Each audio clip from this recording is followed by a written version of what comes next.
제가 창세기를 하면서 고심이 되는 거는 뭐냐면 워낙 압축되어 있어서 거의 어마어마한 내용들이 들어가 있는데 이거를 어느 정도 선에서 이렇게 요약해야 되는가. 지금 세 번째인데 창세기 1장서부터 50장까지를 지금 두 번 반복했고 지금 세 번째 하는데 두 번에 걸쳐서 그나마 그래도 좀 덜 다루었던, 그래서 그런 것들을 조금 더 보완을 할까 이렇게 생각을 했습니다. 그래서 아마 여러분들이 볼 때는 이런 문제 더 다뤘으면 싶은 것도 어떤 경우에는 좀 생략하고 넘어가기도 하고 어떤 거는 또 디테일하게 다루기도 하고 이렇게 할 것 같습니다. 그래서 정말 저도 그 많은 창세기 관련 주석이나 이런 걸 많이 봤지만 어떤 분은 본인이 관심 있는 테마로 딱 아더 핑크 같은 경우에는 테마를 딱딱 골라가지고 핵심만 하고 디테일한 건 빠뜨리는 그런 경우도 있고요. 정말 하나하나 자세하게 이렇게 디테일하게 풀어놓은 것도 있고 그렇습니다. 그래서 여러 가지 방식이 있는데 그래서 여러분들 이번에는 제가 그 한 번도 이런 뭐랄까요 자료를 만든 적이 없어요. 이번에는 처음으로 이렇게 요약을 해서 제가 시도를 하고 한번 해보는데 유익이 되셨으면 좋겠고요. 자, 그러면 이제 8번째 시간에서 오늘 하려고 하는 것은 창세기 2장 저희가 7절을 좀 다뤄보려고 합니다. 왜냐하면 아주 중요한 것이겠죠. 왜냐하면 이 땅에 이 우주에 존재하는 세 인격체가 있는데 하나님이 계시고 인간이 있고 그 다음에 마귀가 있습니다. 사탄이 있죠. 근데 인간이란 도대체 어떤 존재인가? 이거를 이제 보통 철학에서는 인간학이라 그래요. 인간학. 그러니까 인간학은 또 철학적으로 인간이란 무엇인가 해서 하는 그 철학에서 얘기하는 인간학. 아리스토텔레스 같은 사람이 얘기한 것처럼 뭐 정치적 동물이다. 인간은 사회적 동물이다. 뭐 인간은 그 유명한 생각하는 갈대다. 뭐 인간은 하는 얘기가 뭐 무지무지하게 많습니다. 한 마디씩 다 하고 또 성경에서 보면은 뭐 인간은 뭐 짐승과 별 차이 없다 이런 얘기도 전도서에 나오죠. 그러니까 그런 쪽에 관심이 있는 것도 있고요. 그 다음에 조금 더 가면은 이제 문화인류학이라 그래가지고 그 인간의 어떤 문화적인 측면을 다루는 거는 인간학 안 하고 인류학이라고 합니다. 인류학이라는 게 있어가지고 저기 어디야 남미에 가면은 페루와 볼리비아 뭐 이쪽 두 나라 사이에 있는 거대한 호수가 있어요. 폭은 20km고 길이는 200km. 폭은 40km인가요? 폭은 40km고 길이가 200km가 넘는, 그러니까 뭐 거의 바다죠.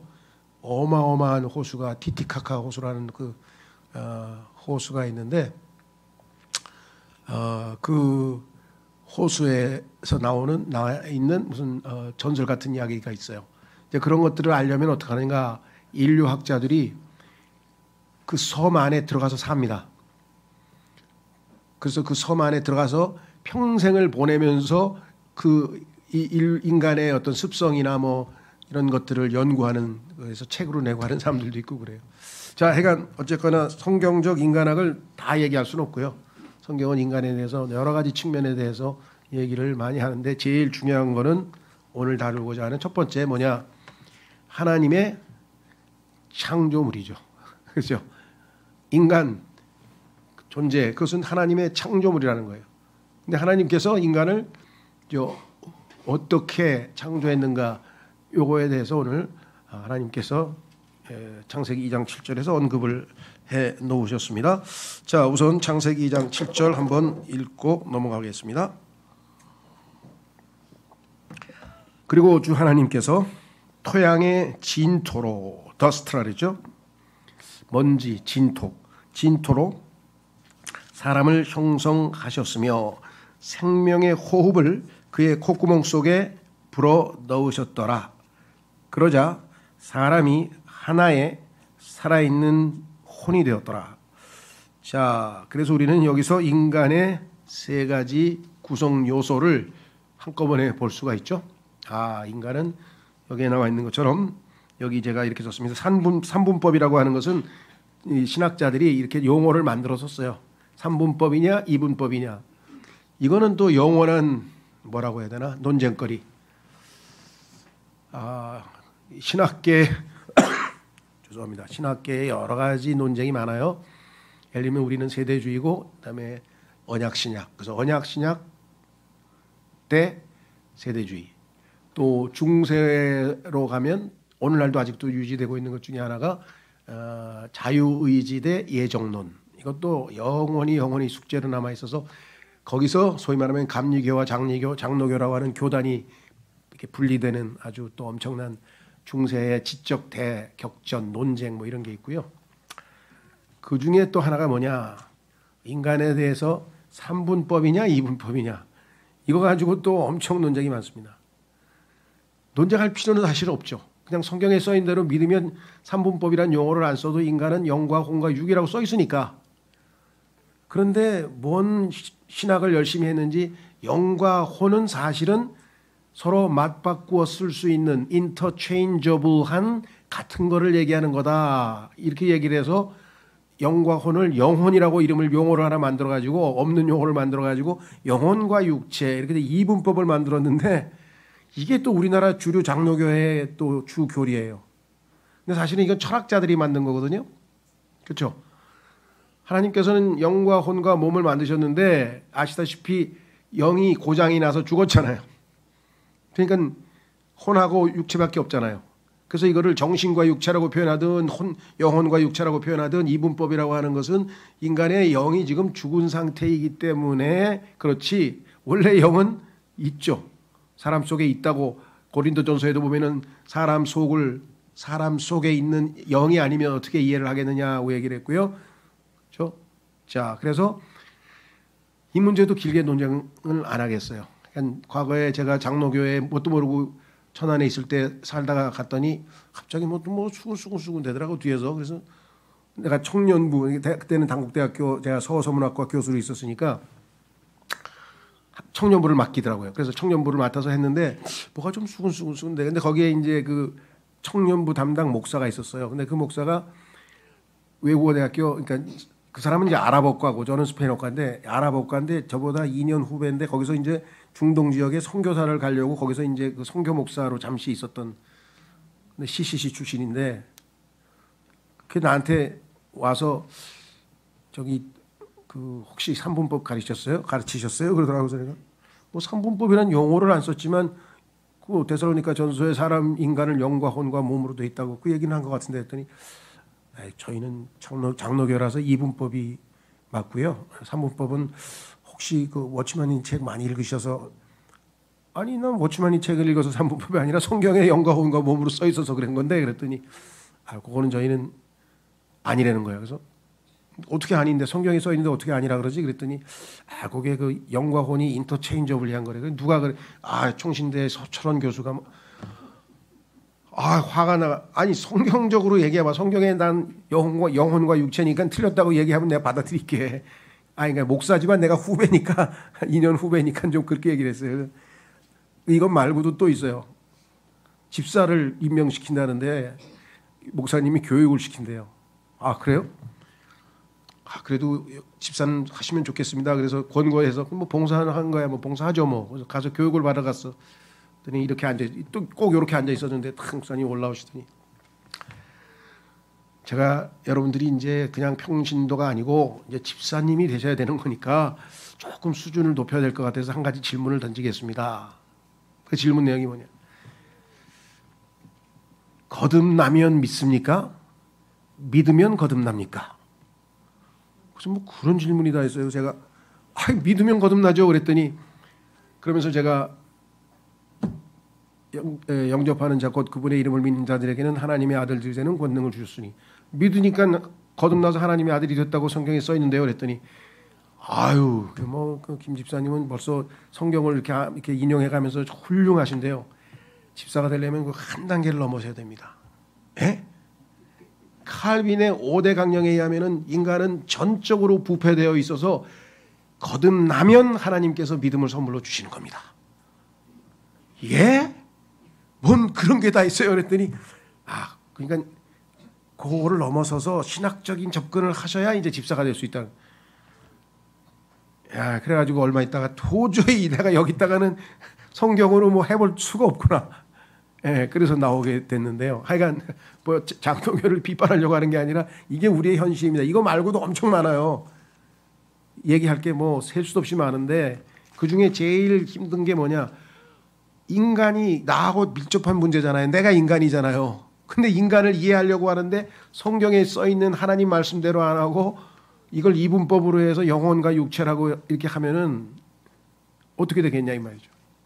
거기에서 파생되는 엄청난 문제들은 이제 여기서 길게 얘기할 수는 없고 다만 중요한 거는 성경에 써 있는 대로 우리가 한번 해보자 이 말이죠. 자, 그래서 성경에 보면은 여기 극단적 갈비 주자 이분법 주장은 지금 제가 얘기한 그 얘기고 성경에 뭐라고 써 있나 스가랴서 12장 1절을 보겠습니다. 오늘 성경이 많아서 뭐 이걸 다 할 거는 아닌 것 같고요. 하는 데까지 하고 또 연결해서 해보겠습니다. 자, 창세기 2장 7절에 그리고 주 하나님께서 토양에 죄송합니다. 12장 1절 스가랴서 12장 1절 이스라엘을 위한 주의 말씀의 엄중한 부담이라 하늘들을 펼치고 두 번째 땅에 기초를 놓으며 세 번째 사람의 영을 그의 내부에 형성하는 주가 말하노라. 왜 하나님께서 자신을 소개하는데 하늘을 펼치고 땅에 기초를 놓으며까지는 천지창조니까 뭐 충분히 이해가 되는데 그다음에 뭐 사람을 지으시고 이렇게 안 하고 사람의 영을 그의 내부에 형성하는 주. 왜 이렇게 강조하셨을까요? 하나님은 영이시기 때문에 인간 속에 영이 있어야 하나님과 교제가 가능한 거예요. 영이 없는 죽어있는 영하고 어떻게 교제를 하겠어요?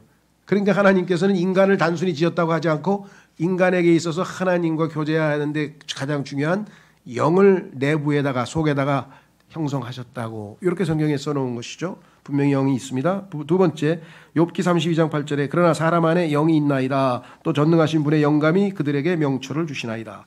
영감은 영과 관련되어 있습니다. 호흡과 관련지어서 자꾸만 호흡과 연결시키는 건 잘못입니다. 그건 지어낸 얘기. 신학자들이 지어낸 얘기가 너무 성경에서 벗어난 게 많은데요. 그 중에 하나가 또 이거예요. 하나님께서 성경에다 호흡을 불어넣으신 게 영감이라. 성경에 그런 얘기 없습니다. 자, 그 다음에 세 번째 마태복음 16장 26절에 보면은 이제 사람에는 혼이 또 있죠.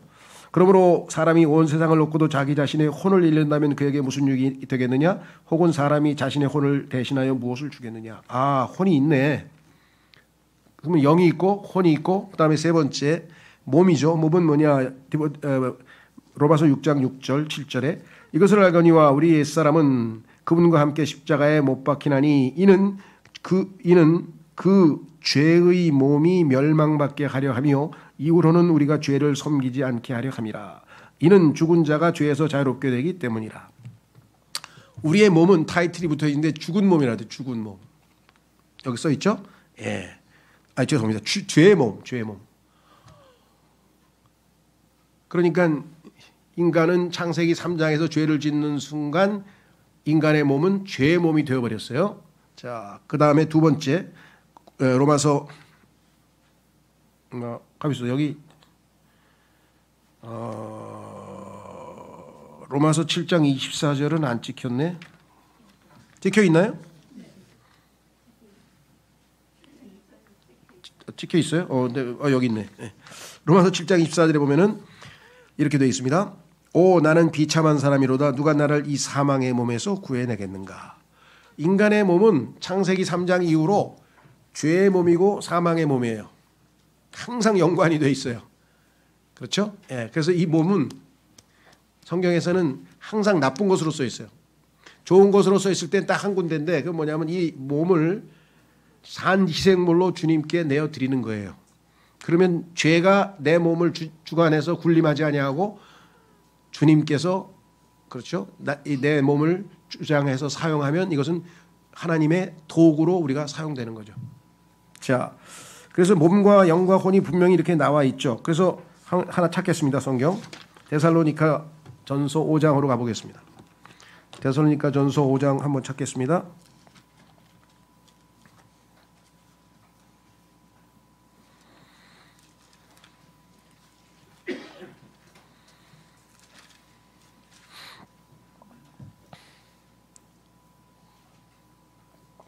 23절, 데살로니가전서 5장 23절에 그리고 화평의 바로 그 하나님께서 너희를 온전히 성결하게 구별시키시기를 기원하노라.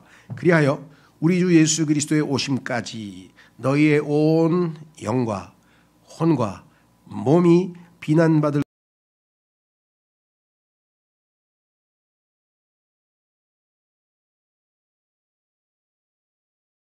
부분으로 되어 있고, 이것이 바로 다름 아닌 삼위일체 하나님과 하나님의 형상대로 하나님이 세 분이 한 분인 것처럼 우리도 셋이 하나로 이루어진 것이다 라고 성경에서 우리에게 확인을 해볼 수가 있습니다.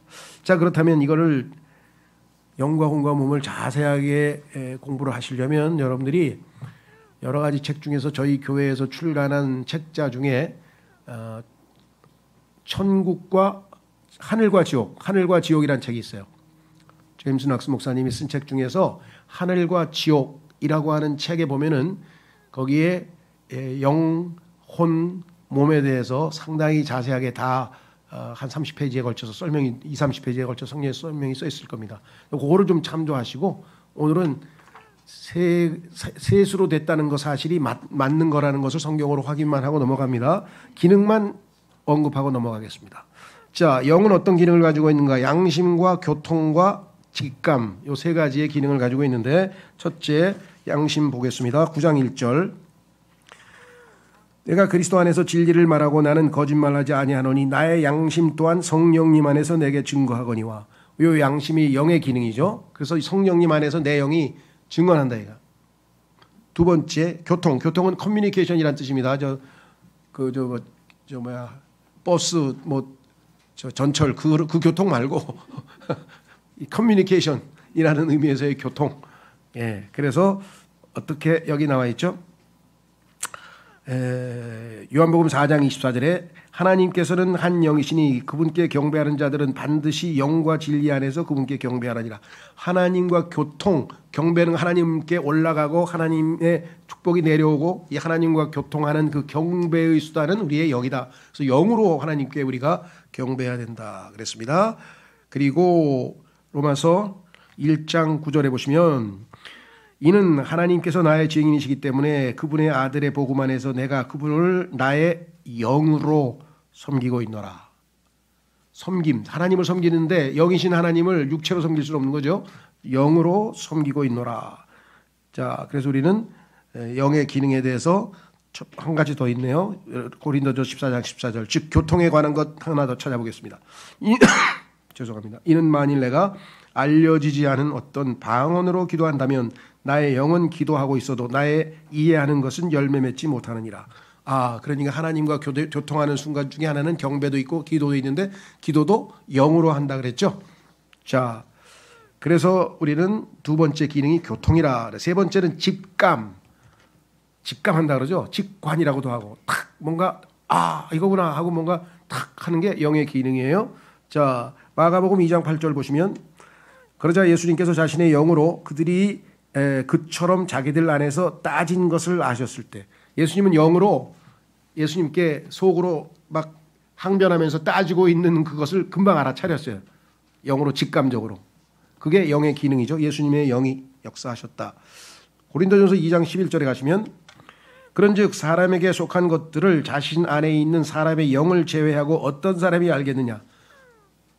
내 속에 있는 것들은 나의 영밖에 모르죠. 그래서 영은 직감, 딱 알아채는 의식, 영적인 의식, 그렇죠? 그래서 바로 그와 같이 하나님께 속한 것들을 어떤 사람도 모르나 오직 하나님의 영께서만 아느니라. 그래서 우리는 영의 기능이 양심과 교통과 직감의 세 가지 기능을 가지고 있고, 영은 한마디로 하면은 하나님에 대한 의식이에요. 하나님을 의식해요, 우리는. 자, 그런데 세상 사람들은 하나님을 의식할 수 있습니까? 없습니까?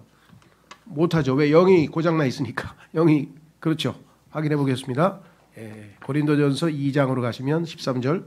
고린도전서 2장으로 가보시면 성경 찾겠습니다. 보면 뭐라고 써 있느냐. 거듭나지 않은 사람은 하나님에 대한 의식이 영이 없기 때문에, 없는 게 아니라 고장나 있기 때문에, 죽어 있기 때문에 영적인 걸 알 수가 없어요. 그렇죠.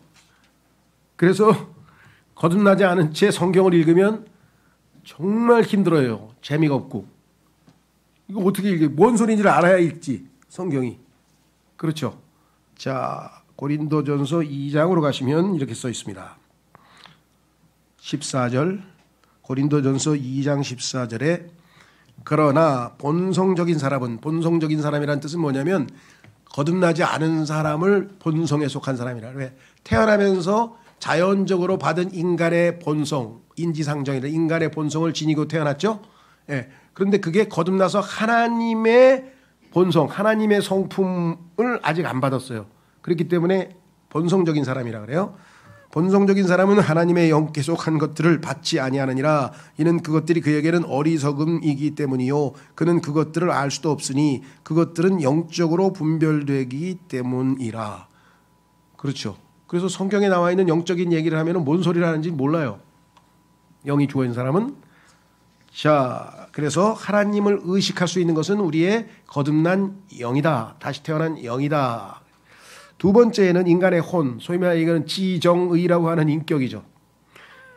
자, 출애굽기 1장 5절에 보면, 출애굽기 1장 5절에 보면은 혼이라는 말 썼어요. 그리하여 야곱의 허리에서 나온 모든 혼들은 70명의 혼들이었더라. 그래서 사람을 혼이라고. 왜? 사람에게 영혼 몸 중에 있어서 인간을 대표하는 기관은 바로 혼이기 때문에. 그렇죠. 두 번째 사도행전 2장 41절에도 그때 그의 말을 흡족하게 받아들인 자들은 침례를 받았더라. 그리고 같은 날 그들에게 약 3,000명의 혼들이 더해졌더라. 사람을 혼을, 왜? 사람을 대표하는 기관이 혼이기 때문에 혼들, 살아있는 혼이라고 그랬죠. 창세기 아까 2장 7절에서 인간이. 세 번째 베드로전서 1장 9절 너희 믿음의 결과 곧 너희 혼들의 구원을 받았기 때문이라. 그러니까 성경에서 혼이라고 했을 때는 두 가지로 쓰인다. 영혼 몸에 있어서의 한 인간의 부분으로서의 혼이 있고요. 인간을 대표하는 기관으로서 인간을 그냥 혼. 우리서 혼을 구령한다 그러죠. 우리가 혼을 구령한다고 할 때 쓰는 말이 그런 표현이고요. 그 다음에 10절에 가면은 혼들의 구원에 관하여 예언자들이 부지런히 조사하고 찾아보았으니 그들은 너희에게 임할 은혜에 관하여 예언하였으며. 그래서 우리가 예수님 믿고 혼을 구원받아서 하늘나라에 가는 것이죠. 보니 죽을 때 혼은 하늘나라로 가고 몸은 땅으로 묻히는 거죠. 자, 그 다음에 인간의 육체는 한마디로 얘기하면은 티끌, 아까 토양의 진토라고 했는데요. 시편 103편 14절에 이는 그분께서 우리의 짜임새를 아시기 때문이라 그분께서 우리가 티끌이라는 것을 기억하시는도다 그랬습니다. 자, 그래서 이 인간의 혼은 생각, 감정, 의지, 우리가 지정의라고 그러죠. 그래서 나라고 하는 요거를 우리가 자의식이라 그래요. 그렇죠? 예. 인간은 혼이 있기 때문에 자기에 대한 의식, 내가 누구냐? 나는 누굴까? 나는 인간이야. 나는 우리 엄마 자식인데 나는, 그래서 인간이 자기 자신에 대한 의식, 이걸 자의식이라고 하죠. 특히 사춘기가 되면 이제 자의식이 눈이 뜨이죠. 그 전까지는 애들은 사춘기가 돼서 자의식이 생기기 전까지는 우리가 죄를 지어도 죄라고 인정하지 않고 죄를 봐주죠. 그냥 덮어준다 그랬죠. 하나님께서. 왜? 자기가 그게 죄인지를 몰랐잖아요. 자의식이 없었기 때문에. 근데 이제 자의식이 생겼죠. 자, 그 다음에 이제 인간의 이거를 장막집이라고 하는데요. 사용한 우리가 집, 이 집을 육체인데 육체는 아까 얘기했지만 토양의 진토로 만들었고 결국은 인간은 그 흙으로 지어졌는데 오각을 주어 세상을 인식하무되. 오각을, 자, 우리가 그 5가지 감각, 그 냄새 맡는 후각이 있고요, 맛을 아는 미각이 있고요, 그 다음에 이렇게 손을 터치할 때 닿는 촉각이라는 게 있고요, 그 다음에 귀를 들리는 청각이 있고요, 그 다음에 뭐가 있습니까? 하나? 네? 시각, 눈으로 보는 시각. 그렇죠. 이 5가지의 감각으로 우리가 이 세상, 나 이외의 바깥의 세상을 의식하는 기관이 우리의 몸이에요. 뭐가 보인다? 이거 뭔 냄새야? 가만 있어봐. 누가 나 손댔나? 누가 됐어? 예수님께서 말씀하신 누가 나에게 손댔냐 하고 물어보셨죠. 예. 그 다음에 야 이거 맛있다. 그렇죠. 이렇게 짜. 그럼 미각이 있고 그렇죠. 등등등등 이러한 모든 것들을 동원해서 세상, 내가 존재하는 이 외부의 조건, 자연 조건, 세상을 의식하는 기관이 몸이죠. 자, 그래서 이 문제는 여러분들이 좀 더 공부하고 싶으신 분들은 자료가 많이 있으니까 공부를 하시고요. 두 번째 오늘 살피고자 하는 것은 8절에 가서 창세기 2장 8절로 가시면 창세기 2장 8절로 가시면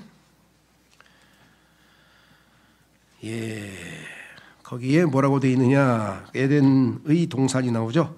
자, 2장 8절 읽겠습니다. 그런 다음에 주 하나님께서 에덴 동쪽에 동산 하나를 세우셨더라. 에덴의 동쪽이라는 무슨 소설도 있고 영화도 있고 그렇죠. 인간의 기원, 인간이 최초로 기원한 장소가 바로 에덴이라고 하는 국가의 특히 그 중에서 동편에 있는 동산입니다. 자, 일반적으로 에덴 동산, 동산 이름인 줄 알아요. 동산 이름이 아니에요. 동산보다 훨씬 큰 거예요. 에덴은 국가의 이름이고요. 그 다음에 지역의 이름이고 그 중에 오른쪽에 동편 쪽에 동산이 하나 있었죠. 자, 그래서 여기에 지금은 에덴 동쪽에 동산 하나를 세우셨더라. 그리고 그분께서는 자신이 형성하신 남자를 거기에 두셨더라.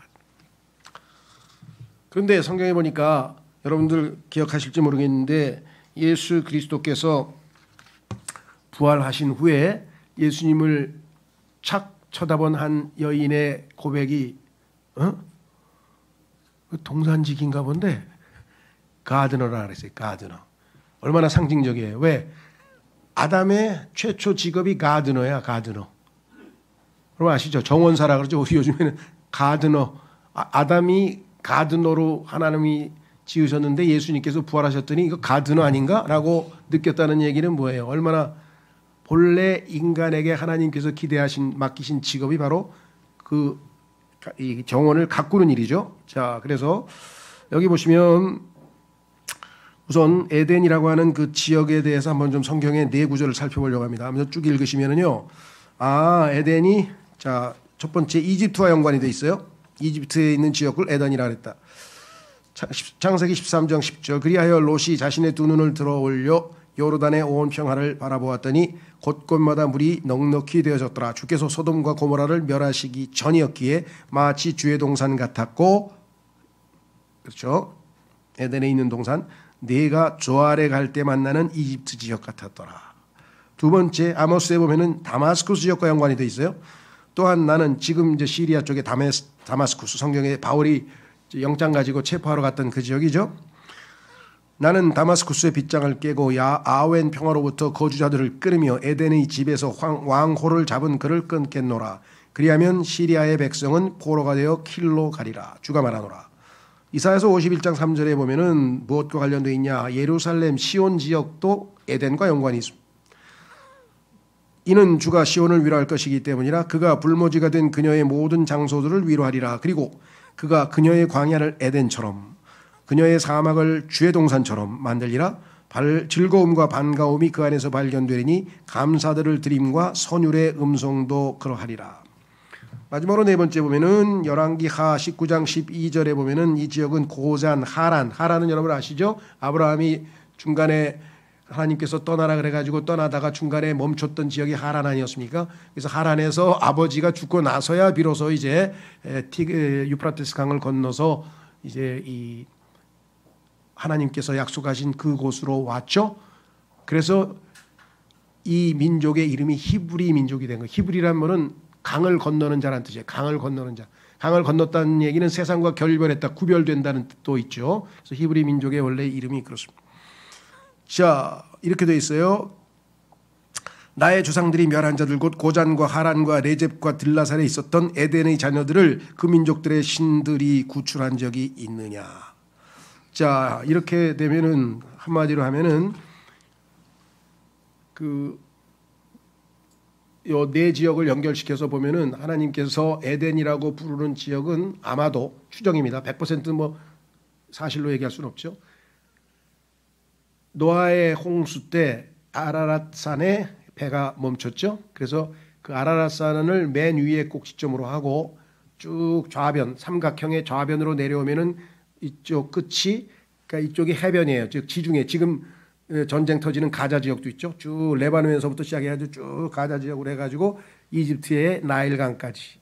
그리고 우측으로 직선을 쫙 그으면은 페르시아만에 있는 티그리스 강과 유프라테스 강이 있는 고 갈대아 우르, 즉 아브라함의 고향 갈대아 우르 지역에 있는 데까지. 그리고 거기서 북쪽으로 쭉 삼각형의 변을 지으면 아라랏. 그러니까 아라랏산에서부터 이렇게 쫙 정삼각형으로 해서 이 지역이 에덴이고, 이 지역이 창세기 15장에서 하나님께서 아브라함에게 동쪽으로 걸어봐라, 북쪽 동서로 남북으로 위아래로 쫙 걸어서 보이는 곳 저기까지가 다 너에게 줄 땅이라고 약속의 땅을 정하셨던 그 땅이고, 솔로몬이 태평성대에서 이스라엘의 영토가 최대로 늘어났을 때의 그 지역이고, 에스겔서 40장에서 48장에 나오는 유대인들이 이제 예수님이 재림하실 때 유대인 12지파가 거주할 지역. 그런데 이 삼각형 중에서요, 전부 다 12개로 구분해가지고 거주할 지역을, 도시 이름과 지리적인 특징들을 전부 다 성경에다가 하나님께서 다 적어 놓으셨어요. 그 명칭 그대로 아마 천년왕국에서 사용할 수 있는 그런 명칭을 하나님이 쭉 해놓으셨다. 그리고 아시다시피 인간의 출처가 어디입니까? 에덴에 있는 동쪽에다가 하나님께서 인간을 거기다가 가든으로 세워놓으셨잖아요. 거기에 이제 소위 말하면 갈대아 우르 지역이고, 거기서 인간의 첫 기원이 여기고, 나중에 아마겟돈 전쟁 끝나고 다시 인간이 마지막 소위 말하면 천년왕국에 세워서 목적을 달성하게 된 그 지역도 바로 이 지역이에요. 그러니까 이 중동 지역이라고 할 수 있는 이 지역, 에덴이라고 할 수 있는 지역, 이것을 세속 역사, 인간들이 만드는 역사 있잖아요. 그 역사에 따르면 인류의 발원지가 바로 이 지역입니다. 이 지역을 사람들은 뭐라고 부르냐면은 메소포타미아라고 불러요. 메소란 말은 중간이란 뜻이에요. 중간. 포타미아는 말은 물이에요. 물. 여러분들 히포포타머스, 이거 알죠? 물에 사는 하마 같은 거.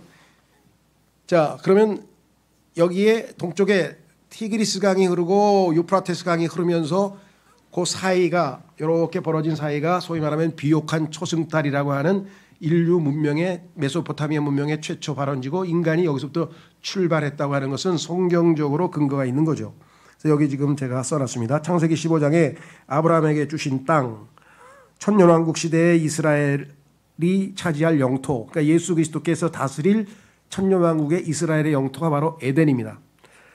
비옥한 초승달이라고 했고, 인류 역사의 시작과 종말이 바로 이곳에서 일어난다. 최초로 시작됐다가 마지막으로 종말을 맞이하죠. 심판받는 곳이 바로 여기다.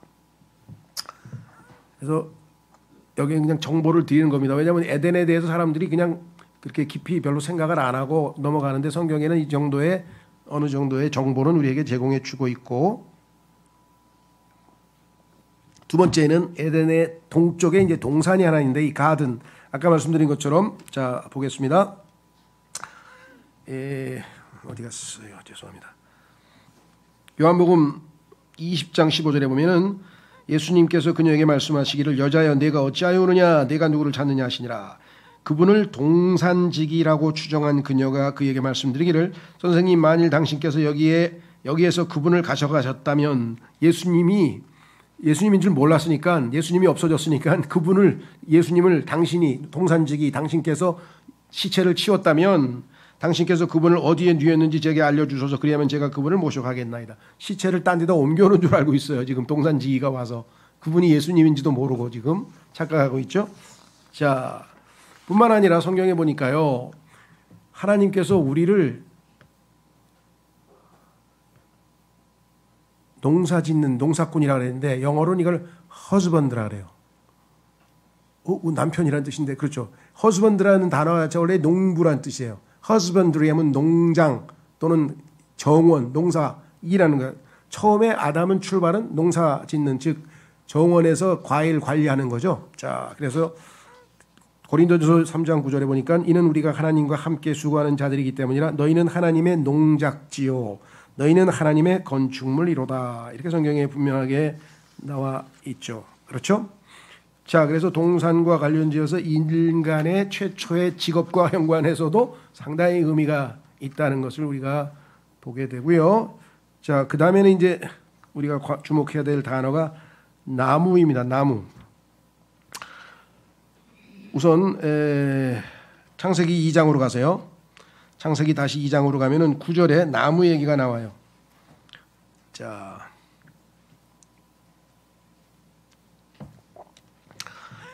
그리고 주 하나님께서 보시기에 즐겁고, 남자를 일단 세워둔 다음에 거기다가 이제 혼자 있으면 안 되니까 이제 나무를 심으셨죠. 주 하나님께서 보기에 즐겁고, 이게 또 엄청나게 중요하죠. 에덴이라는 동산의 뜻이 기쁨이라고 아까 제가 옆에다 써놨는 거 옆에 보셨죠? 교재에. 기쁨의 동산이에요. 하나님은 인간을 통해서 기쁨을 얻고 인간에게도 기쁨을 주고 행복하게 해주고 싶어서 하나님께서 인간을 지으셨다. 계시록 4장 11절에서도 하나님께서 자신이 기쁨을 위해서 지으셨다 그랬죠. 시편 16편 11절에 보면은 주의 오른쪽에는 항상 즐거움이 있나이다. 항상 기쁨이 넘치는 곳이에요. 그러니까 천년왕국은 정말 기쁨이 넘치는 곳이 되겠죠. 자, 그래서 9절에 그리고 주 하나님께서 보기에 즐겁고 아름답고 즐겁고 미적으로, 그렇죠. 하나님께서 지으신 거는 그냥 단순히 실용적인 게 아니에요. 요즘에 실용적인 거 플러스 뭐가 있어야 됩니까? 디자인이 있어야죠. 외적으로 보기에 아름다워야지 뭐가 팔리지. 아주 실용적인 거긴 한데 이게 모양이 영 안 나. 그러면은 그건 안 팔리는 거죠. 그러니까 하나님께서는 아름다움에 관심이 많으시는 거예요. 그래서 이 선과학의 지식의 나무도 여기 나오는 것을 보시면 뭐라고 되어 있나 보세요. 자, 보기에 즐겁고, 그 다음에 두 번째 양식으로 좋은, 이건 실용적인 거지. 먹기가 좋아야지. 맛있게 먹어야 되니까 모든 나무를 저마다 그 지면에서 자라게 하셨더라. 온갖 과일들. 우리나라도 요즘에는 좀 뭡니까? 외국에서 들어온 과일들 뭐가 있나요? 저는 그 뭐라 그러지? 고구마 같이 생겼는데 망고도 있고요. 망고도 하여간 제가 한국에서는 한 번도 못 먹었어요. 제가. 호주에 갔더니 호주에 그 집회 갔더니 거기서 망고를 엄청나게 잘라가지고 많이 주더라. 또 하나 그 뭐예요? 이게 뭐지? 조금 비싼데 고구마 같이 생겼는데 색깔은 파랗고. 에? 아보카도. 그래서 페루에서는 빨따라 그러는데 아보카도를 이 페루나 이런 열대 지역에 가면요 버터가 없어요. 아보카도가 버터야. 그 빵에다 아보카도 칠해서 먹어요. 예, 또 스페인 사람들은 여러분도 한번 해보세요. 많이 익은, 그러니까 덜 익으면 안 되고 굉장히 많이, 너무 많이 익은, 굉장히 많이 익은 토마토를 잘라가지고 토마토를 구운 토스트에다 탁 칠해서 잡수셔보세요. 이걸 판콘 토마테라고 하는데 bread with 토마토라 그러는데 기가 막히게 맛있어요. 그러니까 스페인 사람들은 가면 항상 이걸 뭐 그냥 빵을 안 먹어요. 항상 토마토를 칠해서 먹어요. 그게 무슨 얘기냐면 하나님께서는 하여간 인간에게 온갖 맛있는 거, 온갖 보기에 좋은 거, 하나님 엄청나게 우리의 행복을 위해서 모든 걸 다 이게 주시는 분이세요. 그렇죠. 실제적으로 물고기도 그렇고 과일도 그렇고 우리나라는 지금 외국에서 들어온 과일도 몇 개 안 되잖아요. 아우, 스페인에 가면 그냥 막 과일 종류가 너무너무 많아. 너무너무 많아. 자, 그래서 하나님께서는 이게 다 뭐예요? 우리를 위해서 다양하게 똑같은 거 먹으면 지루하니까 보기에 즐거운 거를 주시는 분이 하나님은. 그 다음에 양식으로 좋은 나무를, 그 다음에 영양분 좋은 거, 그 다음에 아까도 얘기했지만 에덴이라는 단어가 기쁨이라고 했잖아요. 기쁨이라고 하는 지역을 만들어 놓으시고, 그 다음에 뭐랬습니까? 생명나무도 그 동산의 한가운데. 근데 모든 것의 초점은 뭐냐? 생명나무야. 예수 그리스도를 예표하고 있죠. 생명나무. 네, 생명나무를 먹으면 안 죽잖아요. 자, 그 다음에 자라게 하셨으며 선악의 지식의 나무도 그리 하셨더라. 야, 요게 이제 그래서 이 두 나무와 관련지어서 뭐 설교도 많고 영적으로 적용을 많이 합니다. 이 두 나무의 노선이 성경에 이 평행선을 달리는 거예요. 하나는 생명의 노선이고 하나는 지식의 노선인데 이 지식의 노선은 사망의 노선입니다. 자, 고린도전서 8장 1절에 뭐라 그랬습니까? 지식은 너희를 어떻게 하게 한다고요? 우쭐되게 한다 그랬죠. 근데 성경에서 우쭐되면 어떻게 된다 그랬어요? 망한다 그랬죠. 교만은 패망의 선봉이라고 그랬잖아요. 그렇죠? 근데 이 생명 노선은 우리에게 영원토록 그죠? 영적인 노선이죠. 그러니까 영적인 노선은 생명나무 노선, 육신적인 노선은 지식의 나무 노선. 그러니까 똑같은 성경을 지식으로 접해서 교만해져서 남을 지배하고 우월감을 갖고 자기 의의를 드러내고 이런 잘못된 교회들이 있다 이 말이죠. 이게 조심해야 되고, 반대로 하나님의 말씀을 영이요 생명으로 대해서 그걸 통해서 영적으로 주님을 알아가고 세워져 가고 믿음이 세워져 가는 거, 겉보기에는 똑같은 지식인데, 그렇죠? 이렇게 살아있는 지식과 머릿속에 있는 이런 지식으로 혼동되기가 쉽단 말이에요. 하나님께서는 지식의 나무는 뭐예요? 금했죠. 그 지식의 나무는 금했죠. 자, 그래서 여기 한번 확인해 보겠습니다. 첫 번째 보면은 나무는 창세기 2장 16절에서 17절 우리가 금방 어디야 먹으라고 하나님께서 말씀하셨다는 거 했고요. 그 다음에 에스겔서 4장 12절 보겠습니다.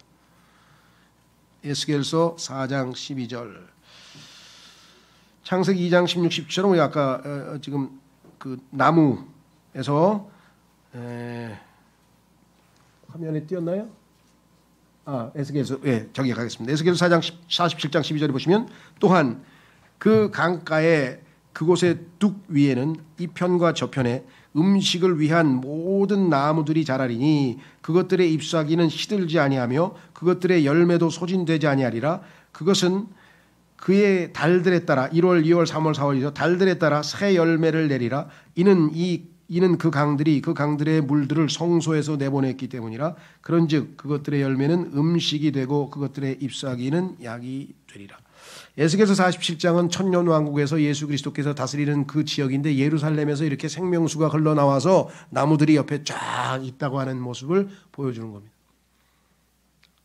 창세기에 회복된 에덴이라고 우리가 생각하면 되겠죠. 자, 그 다음에 성경 구절은요. 계시록 22장 2절. 여기도 나무가 쫙 늘어섰네요. 계시록 22장 2절. 그곳의 거리 한가운데와 강의 양편에는 생명나무가 있었는데 그것은 12부류의 열매들을 맺었고 매달 그녀의 열매를 내었더라. 또 그 나무의 잎사귀들은 민족들의 치유를 위하여 있었더라. 지금도 뭐 식물의 잎사귀를 통해서 많은 좋은 이 치료제, 약품 재료들을 우리가 채취하고 있는데 거기에는 치료 성분이 들어있다고 하는 것을 성경에서도 이렇게 두 군데에서 우리가 다 확인할 수가 있습니다. 자, 나무와 관련지어서 보기에 즐거운 나무들이라고 하는 표현을 한번 보겠습니다. 하나님께서는 단순히 나무가 아니라 보기에 즐거운 나무라 그랬어요. 시편 95편 1절. 오라 우리가 주께 노래하자. 우리가 우리의 구원의 반석을 향하여 즐거움으로 충만한 환성을 지르자. 시편 101편에도 역시 즐거움으로 너희 모든 지역들아 주께 즐거움으로 충만한 환성을 지르라. 이렇게 말씀을 했죠. 예. 자, 그 다음에 두 번째 양식으로 좋음. 교재로 가시면 양식으로 좋음. 이 두 가지 특징. 하나님이 이 땅에 주신 나무는 보기에 즐거운 나무들, 양식으로 좋은 나무들. 특히 양식으로 좋은 나무들, 유실수, 좋은 과일을 맺는 게 있겠고요. 그 다음에 이 조경수도 있잖아요. 아름다운 보기에 즐거운. 그렇죠? 그래서 정말 우리가 하나님께서 주신 이 동산과 그 나무들을 통해서 하나님이 주신 복들을 우리가 향유하라 그랬죠. 향유. 즐기라는 거죠. 그렇죠? 그리스도인들은 자연을 많이 구경하고 즐기셔야 돼요. 확인해 보겠습니다.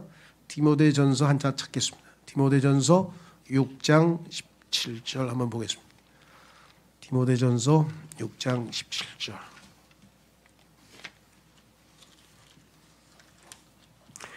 너무 외골수로 영적인 분들은 나무고 동산이고 아름다운 자연이고 모든 것들을 다 그냥 세상의 일부로 생각해가지고, 그렇죠? 그래서 그런 거 구경 다니고 여행 다니고 그러면 그걸 세상적이라고 생각하는 사람들이 있는데 전혀 잘못이에요. 그건 정반대예요. 오히려 그런 걸 많이 하셔야 돼. 세상은 이 세상의 시스템, 제도가 하나님을 역행하고 하나님을 대적하는 잘못된 제도 위에 세워졌다는 의미의 세상이지, 세상은 하나님이 지으신 자연 세계, 그게 세상이 아니에요. 지금처럼 하나님께서 우리에게 기쁨을 주시기 위해서 다 주신 거잖아요. 그렇죠? 그래서 오히려 그리스도인들은 더 아름다운 자연을 감상하고 하나님께 찬송도 부르고 그렇죠? 이 감성도 키우고 예를 들면 지금은 아마 미국에서 거의 사라진 것 같은데 하여간 예전에는 미국에서 제일 유명한 그 백화점 체인이 Sears라는 백화점이 있었어요. Sears 들어보셨는지 모르겠는데 뭐 아시겠죠. 그 Sears 백화점을 처음에 만든 사람들은 어떻게 만들었냐. 처음에 Sears 백화점이 왜 유명하냐면요. 뭐 미국에서 제일 큰 백화점이 됐지만 이 백화점은 특징이 뭐냐. 모든 백화점 건물에 창문이 없어. 창문이. 밖을 못 내다보게 하는 거예요. 이유인즉 뭐냐.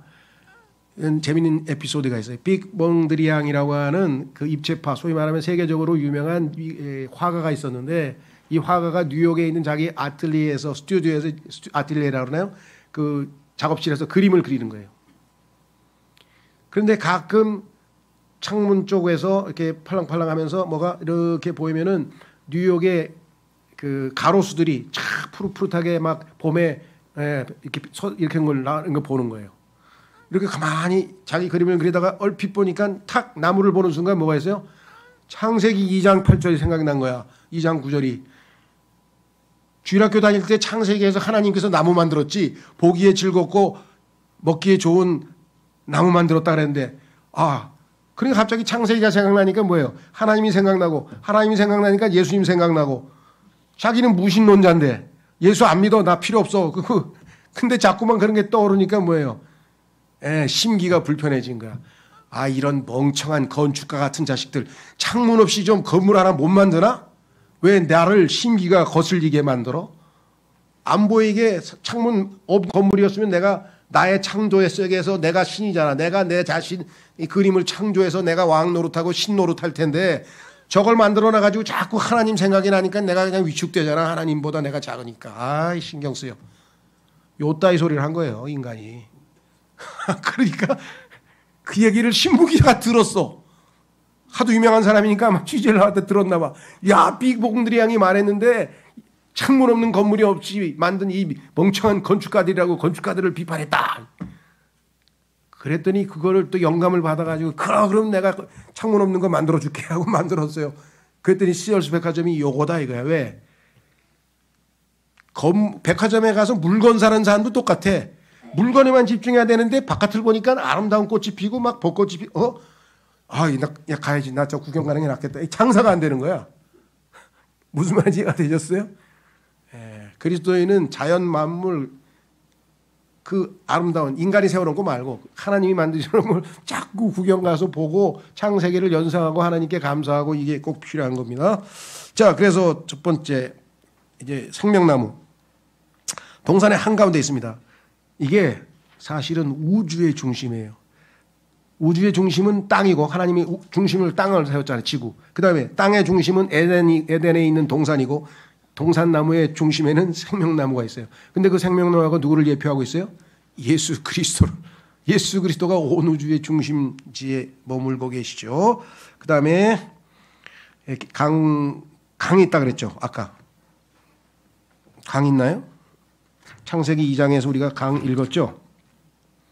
10절에 강 하나가 에덴에서 흘러나와. 그러니까 에덴에서 강이 하나 흘러나왔는데 동산에 물을 대었으니 거기에서부터 그 강이 나뉘어 4개의 발원지들이 되었더라. 그래서 강 이름이 나왔잖아요. 그래서 계시록에 보면 생명나무가 있고 강이 있어요. 자, 이 얘기를 왜 하냐. 나중에 여러분들이 관심 있는 분들은 제가 뭐 기회가 있으면 여기서 할 수도 있고요. 아니면 신학원에서 이제 종말론에서 할 수도 있는데 창세기 1장 2장과 계시록 21장 22장을 비교해 보면 딱 매치가 돼서 딱 들어가요.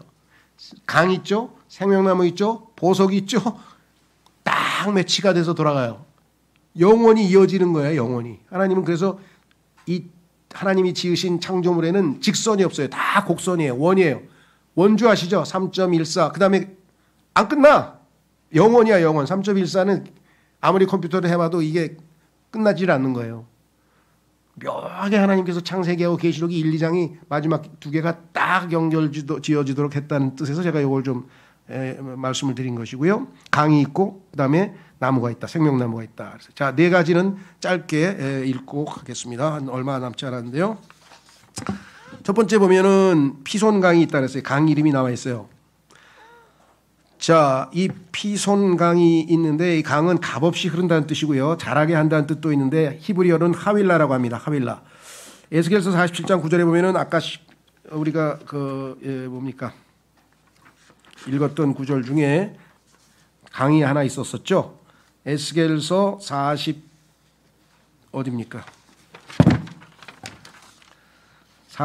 9절 한번 읽겠습니다. 에스겔서 47장 9절. 그때 이러한 일이 있으리니 천년왕국 때 그 강들이 어디로 당도하든지 살아 움직이는 모든 것마다 살게 되리라.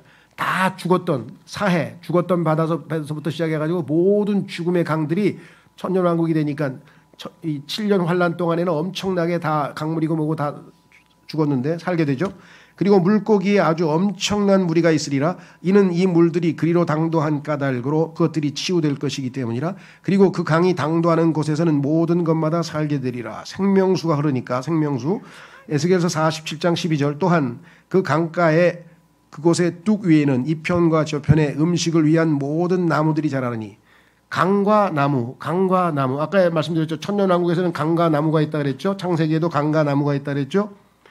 그것들의 잎사귀는 시들지 아니하며 그것들의 열매도 소진되지 아니하리라. 그것은 그의 달들에 따라 열매를 내리라. 이는 그 강들이 그 강들의 물들을 성소에서 내보냈기 때문이라. 그런즉 그것들의 열매는 음식이 되고 그것들의 잎사귀는 약이 되리라.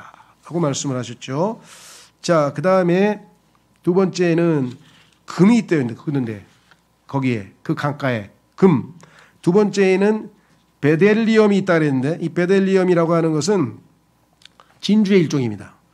그리고 호마노, 보석이죠. 그래서 이 세 가지 금과 진주와 그다음에 보석이 있는데 여러분들 예수님을 믿으면 어떻게 됩니까? 우리가 하나님의 성품을 이어봤는데 금은 성경에서 신성, 하나님의 신성을 나타냅니다. 금. 그렇죠? 자, 그다음에 두 번째로 가면은 베델리엄, 진주. 진주는 뭐예요? 진주는 예수 그리스도의 구속. 자, 진주라고 하는 이 보석은 어떻게 만들어지는가? 모래가 조개의 안으로 침투해서 그 조개에 상처를 냅니다. 그러면 그 조개 안에서 상처에서 분비물이 분비돼요.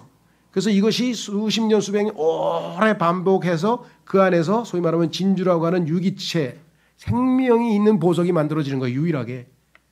그게 예수 그리스도의 십자가의 사건을 상징하는 거예요. 그래서 우리가 예수님께서 땅에서 보석할 때 진주 얘기가 나오죠. 성경에 보면 진주가 바로 예수님의 구속을 나타내고 그 구속받은 우리와 연관이 있고요. 세 번째, 호마노는 보석이잖아요. 보석이라고 하는 것은 프레셔스 스톤이에요. 귀중한 돌이야. 돌은 돌인데 그 돌이 오랜 압력과 열을 받아서 귀중한 돌로 바뀌었어. 석탄하고 다이아몬드하고 화학 성분은 똑같아요. 그런데 그 석탄에 오랜 열과 압력이 가해져서 다이아몬드가 되는 거예요. 성령님의 변화시키는 역사를 상징하죠. 그래서 성경에서 이 소위 말하면 금과 은과 보석이라고 고린도전서 3장에서 우리의 주님을 위해서 한 일들이 나중에 분류될 때 금과 은과 보석과 나무와 풀과 이렇게 되잖아요.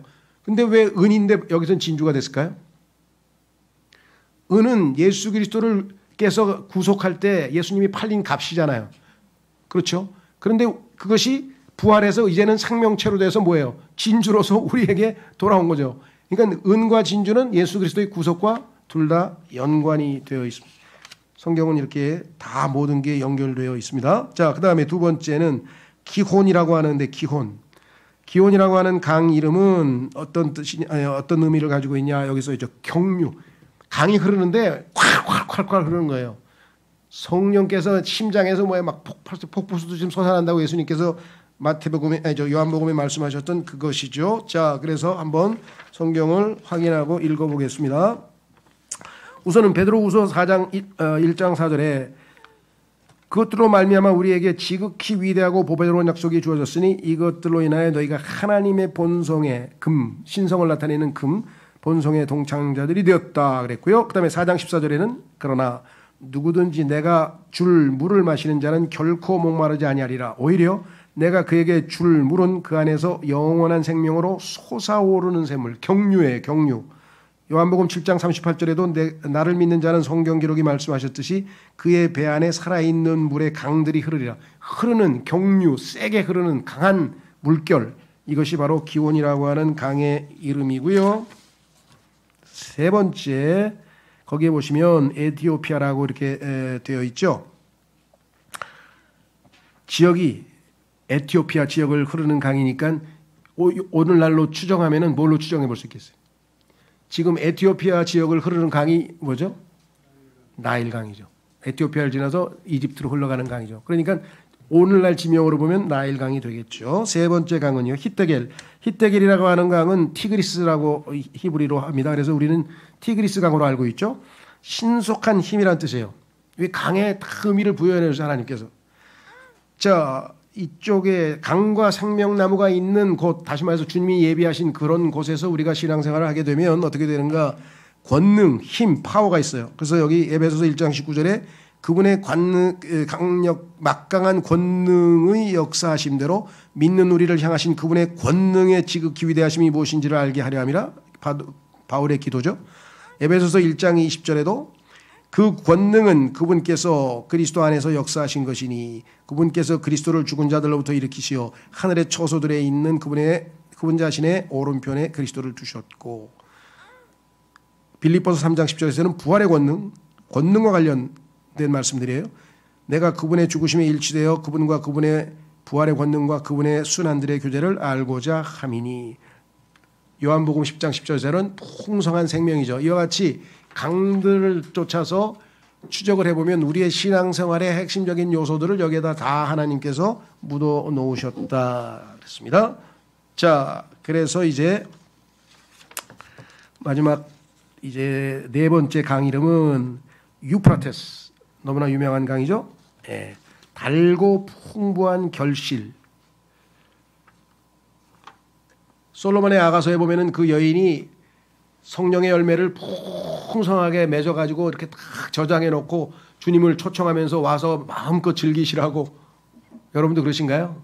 여러분의 삶에서 성령의 열매가 그냥 풍성하게 맺어서 주님 오셔서 나와 함께 많이 드시라고 그렇게 초청할 수 있냐. 우리의 삶이 그렇게 풍성한 삶이냐 생각해 보시라는 거죠.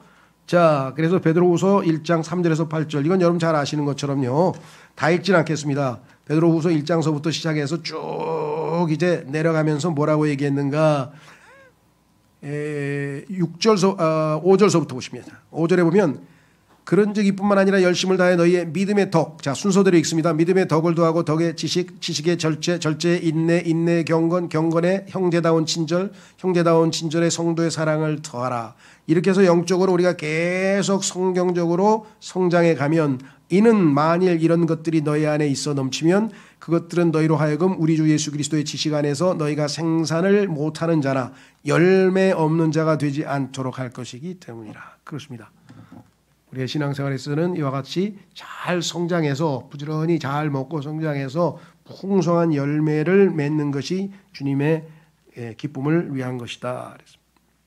그래서 우리는 제가 밑에다 썼죠. 신약 성경 전체의 그림을 보여주니 네 개의 강을 가지고 얼마나 우리에게 상징적으로 시사하는 내용들이 많이 들어있는가 한번 확인해 보셨으면 좋겠다 그랬습니다. 자, 두 번째는 그냥 짧게 마치겠습니다. 자, 여기 보시면 아까 제가 그 금은 베들리헴 진주의 일종, 죄송합니다. 그 로마노 보석 했고요. 삼일체 예표, 신성, 중생, 변화. 이게 신약 성경의 전체죠. 신성을 얻죠. 우리가 예수님을 믿고 중생 새로 태어나죠. 구속되었죠. 그리고 성령의 역사로 우리가 변화되어가는 그 내용을 이 강의 이름 속에서 우리가 확인해 볼 수가 있다. 두 번째는 선악의 지식의 나무라고 되어 있어요. 이것은 하나님과 분리된 모든 것을 상징합니다. 자, 아까 말씀드렸던 고린도전서 8장 1절, 이제 우리는 우상들에게 바쳐진 것들에 관련하여 우리 모두가 지식이 있음을 아느니라. 지식은 우쭐하게 하나 성도의 사랑은 세워주느니라. 아까 말씀드렸죠. 사랑은 생명 노선이고 지식은 사망의 노선입니다. 히브리서 13장 9절 가지각색의 이상한 교리들에 끌려다니지 말라. 킹제임 성경 진영에 오신 분들 중에서 가장 큰 약점 중에 하나는 뭐냐면요. 본질적인 하나님의 은혜, 사랑, 긍휼, 자비 이런 거는 놔두고 너무 디테일한 너무 막 그런 거에 얽매여 가지고 그걸 계속 캐내려고 하는 거예요. 근데 성경은 뭐라 그랬습니까? 이상한 교리들에 끌려다니지 말라. 성경을 통해서 우리가 깊은 진리도 배울 수 있죠. 오늘 봤던 무슨 이런 정말 그 에덴의 위치라든가 에덴의 이런 것도 얼마든지 볼 수 있지만은 중요한 거는 뭐냐? 여기 나와 있는 것처럼 이는 마음이 은혜로 확고히 세워지는 것이 좋기 때문이라. 음식들로 할 것이 아니니 그것들은 거기에 빠진 자들에게 유익을 주지 아니하느니라. 그래서 깊이 있는 이상한 어려운 교리들에 심취해서 그것에 신앙생활에 초점을 맞추지 말라 그랬습니다. 그래서 요한복음 고린도전서 6장 20절에서 이는 너희 값을 치르고 산 바가 되었기 때문이라. 그러면 너희의 몸과 너희의 영 안에서 하나님께 영광을 돌리라. 그것들은 하나님의 것이라. 요한복음 5장 39절에 성경 기록들을 찾아보라. 이는 그것들 안에 너희에게 영생이 있다고 너희가 생각하기 때문이라. 그런즉 성경 기록들은 나에 관하여 증언하는 것들이라. 성경을 많이 알고 공부도 하고 지식은 잔뜩 있는데 예수님에 대해서는 잘 모르고 예수님과의 체험도 별로 없고 그러면 그게 뭐냐 이게. 성경이 예수님 알게 해주려고 우리에게 읽으라고 한 책인데 예수님 따로 성경 따로? 그건 아닙니다. 잘못된 신앙이죠. 자, 그래서 요한복음 5장 40절에서 아주 어리석은 사람들의 이야기가 나와요. 유대인들이에요. 성경에 대해서는 뭐 거의 모세오경을 달달달달 외잖아요. 유대인들은 12살만 되면은요, 초등학교 들어갈 때까지만 되면은 모세오경을 다 외워요. 근데 하나님이 누구신지는 몰라. 얼마나 이상해요. 그런데 너희는 너희의 생명을 얻고자 나에게 오려 하지 아니하는도다. 생명을 얻고자 예수님께 오는 게 아니라 지식을 얻고자 성경 공부만 한다? 이건 아주 위험한 것이다. 그렇죠? 예, 그래서 우리는 오늘 다 앞으로 여러분들이 이 두 가지 노선에 대해서 한번 항상 염두에 두시고요. 예, 다음 시간에는 이제 우리가 드디어 하나님께서 이제 남자를 불러다가 먹지 말라는 지시를 내리는데 그것과 관련지어서 인간이 최초의 하나님과의 약속을 어떻게 파괴하고 타락을 하는가. 창세기 3장서부터 시작해서 4번에 걸친 인간의 타락이 전개가 됩니다. 바벨탑에 이르기까지 그 과정을 한번 우리가 쭉 추적을 해보겠습니다. 오늘은 제가 보니까 성경 구절을 너무 많이 썼네. 절반으로 줄이겠습니다. 제가 관련 구절을 자꾸만 적다 보니까 계속해서 너무 뭐라 그럴까. 요즘은 식사를 천천히 하면서 즐겨서 드셔야 되는데 오늘은 그냥 너무 급히 드셔가지고 성경 구절을 핵심적인 것만 제가 이렇게 적어놓기는 많이 적되 찾아 읽는 거는 그 중에서 핵심적인 것 이렇게 절반만 제가 잘 읽겠습니다. 아직도 제가 이게 성경 공부 가르치는 요령이 별로 없네요. 예. 시간에 잠깐 제가 마침 기도하겠습니다.